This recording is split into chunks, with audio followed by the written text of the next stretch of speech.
विद्यार्थियों, आज हम आप लोगों को डीलेड द्वितीय सेमेस्टर के पंचम प्रश्न पत्र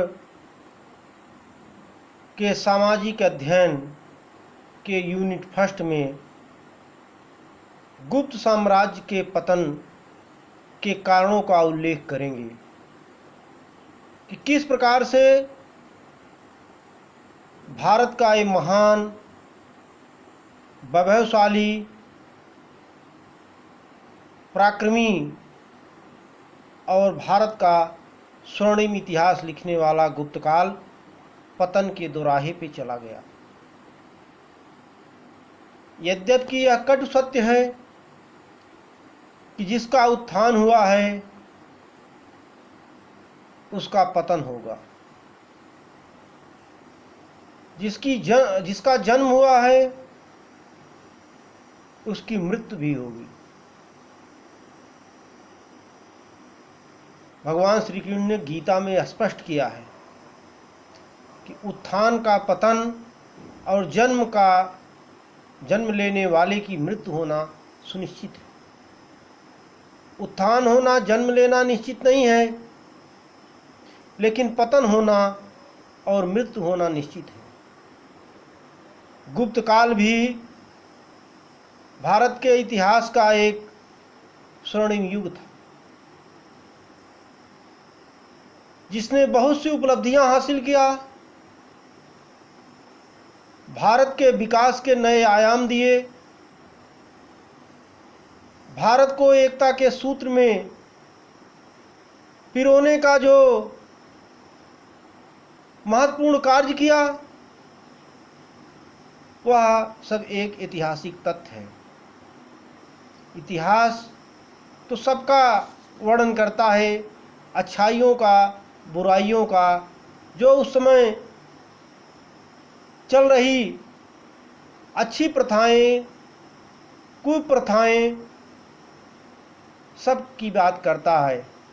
इतिहास अतीत के तथ्यों का क्रमबद्ध विवेचन करता है, मानव जीवन के उत्थान पतन का सच्चा वर्णन करता है।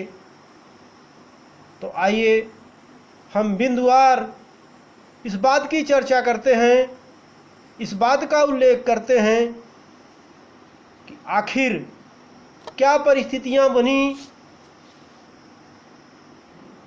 क्या कारण आए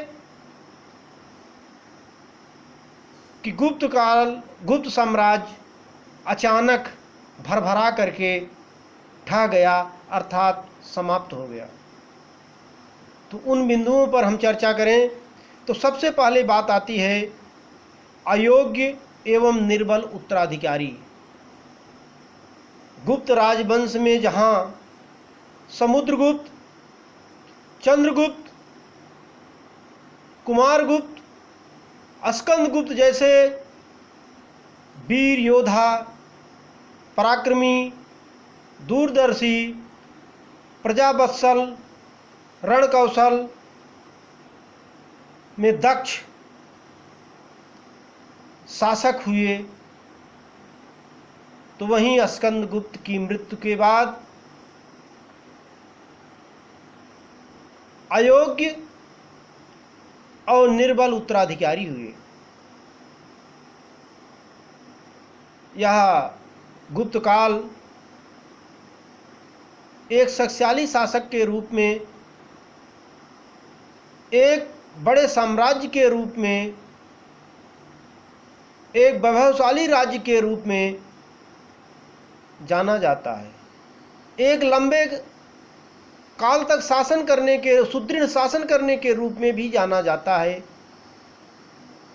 तो यह परिस्थितियां एक शक्तिशाली राज्य के लिए अनेक मित्रों के साथ शत्रुओं का भी निर्माण करती हैं। अनेक लोगों से जहाँ पे मित्रता होती, मित्र राष्ट्र बनते हैं, वहीं पे अनेक राज्य शत्रु भी हो जाते हैं और वह कमजोरी का फायदा उठाने के लिए तत्पर रहते हैं। कब उनको अवसर प्राप्त हो जाए, कब ऐसी परिस्थितियां बन जाएं कि वह उसका लाभ उठा करके उस राज्य पे आक्रमण करके अपने को स्वतंत्र कर लें, अपनी स्वतंत्रता की घोषणा कर लें। उस समय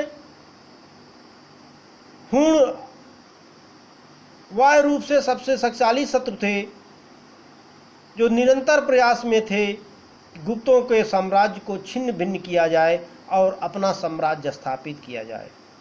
लंबे समय से कार्य करने के कारण आंतरिक शत्रु भी हो गए थे और इन लोगों को निर्बल उत्तराधिकारियों के राज्य में सर उठाने का सुअवसर प्राप्त हो गया और स्कंदगुप्त की मृत्यु के बाद इन लोगों ने अपना सफल प्रयास किया। बाह्य आक्रमण, दूसरा बिंदु है बाह्य आक्रमण।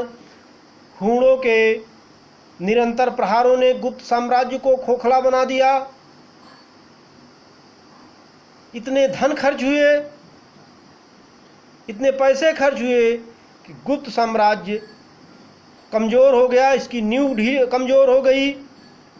इतिहास का जो स्वर्णिम अध्याय था, उस स्वर्णिम अध्याय पर हूणों के आक्रमण की कालिमा लग गई, हूणों के आक्रमण की कालिमा लग गई और यह शक्तिशाली राज्य अतिशीघ्र ही पतन के गर्त में चला गया।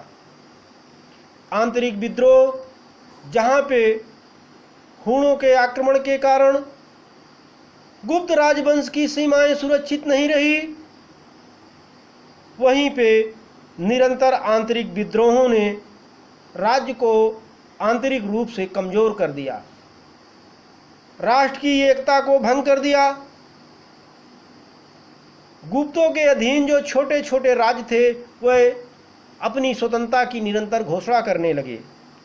उन राज्यों ने स्वतंत्रता का मार्ग अपनाया, जिससे गुप्त साम्राज्य बाह्य रूप के अतिरिक्त आंतरिक रूप से भी टूटने लगा, छिन्न भिन्न हो गया।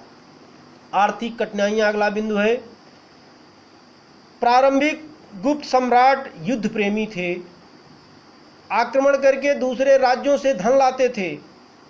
जिन प्रदेशों से को जीतते थे, जो शासक उनकी अधीनता स्वीकार करते थे, उनसे प्रचुर मात्रा में धन प्राप्त करते थे, जिससे गुप्त राजवंश समृद्धि की दिशा में निरंतर बढ़ रहा था।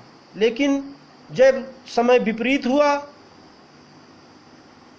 तो राजकोष पर भी उसका असर पड़ा, राजकोष खाली होने लगा और गुप्त साम्राज्यों की दान देने की परंपरा, साहित्य कलाकारों को दान देने की परंपरा,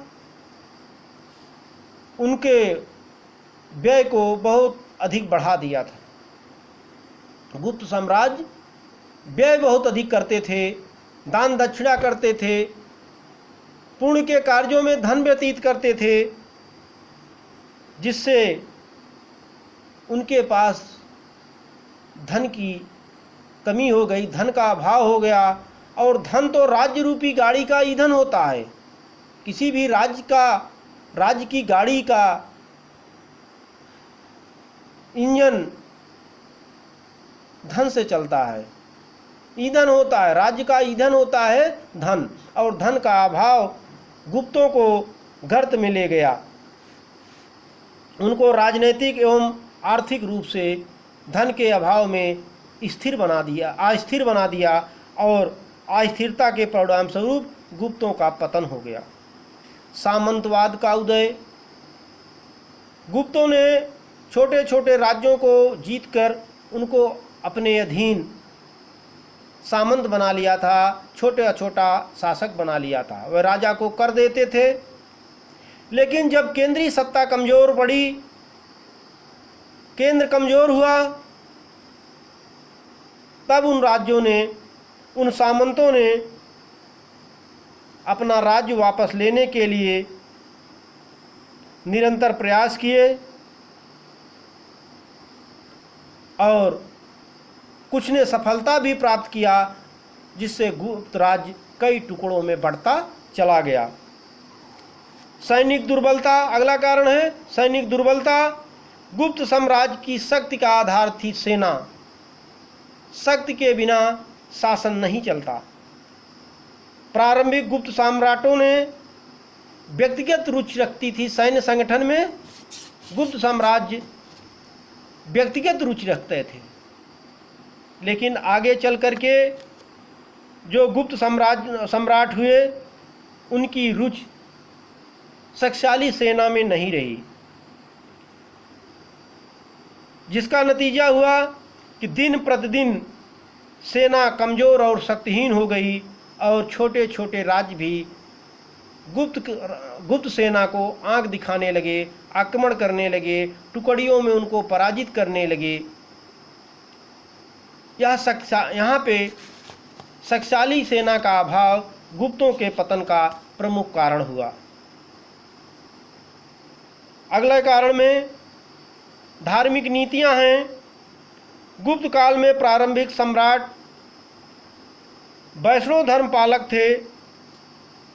वैष्णव धर्म को उन्होंने संरक्षण दिया, वैष्णव धर्म को राजधर्म घोषित किया और निरंतर सहिष्णु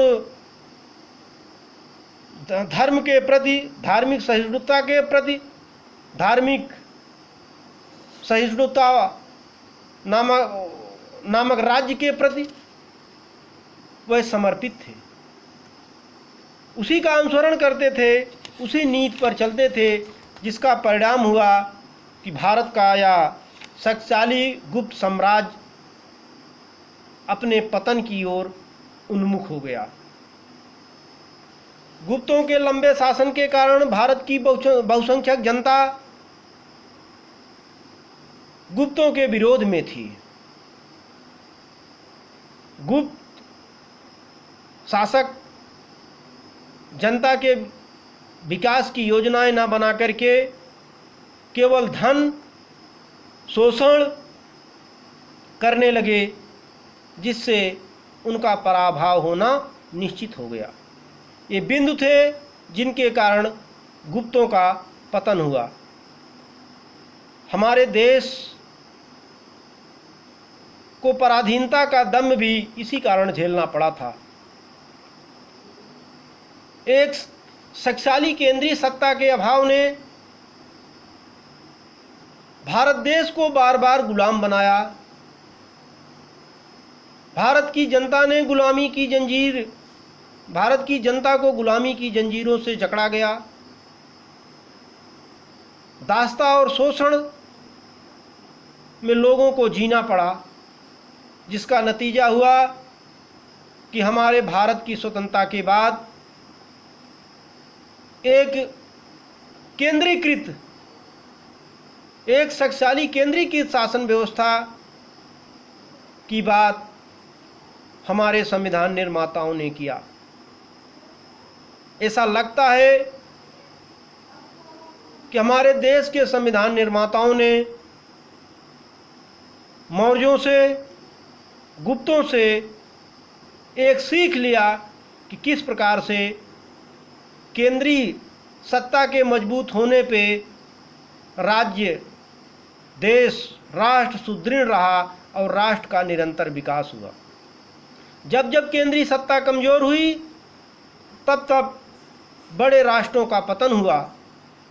यह हमको गुप्त राजवंश के इतिहास के अध्ययन से पता चलता है। इस प्रकार गुप्त राजवंश का इस सेकंड सेमेस्टर का भाग आज समाप्त होता है।